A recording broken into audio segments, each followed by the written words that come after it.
Ringrazio per l'invito in questa scuola. Per me ritornare in un liceo è sempre motivo di emozione e di gratitudine. Sono stato negli anni '80 alunno del liceo classico Carlo Troia di Andria e lì oltre all'esperienza culturale ho vissuto molto l'esperienza dell'amicizia, amicizie che sono rimaste e rimangono consolidate nel tempo.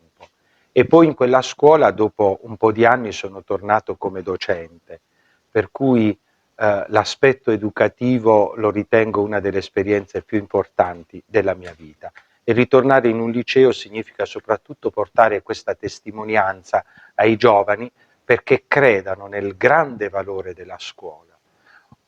Se loro sono qui lo debbono molto probabilmente ai loro genitori, a chi si è preso cura di loro fin dagli inizi, ma questo non ci deve far dimenticare altri ragazzi che tante volte incontro per le strade di Catania che ormai sono per strada o non hanno neppure un lavoro e guardano al loro futuro in maniera incerta.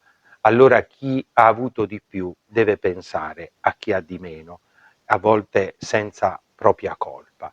E la mia presenza qui, oltre quindi a sottolineare l'importanza della scuola, vuole sottolineare l'importanza di una solidarietà che in una città deve esistere, deve partire proprio dalla scuola e dai più giovani.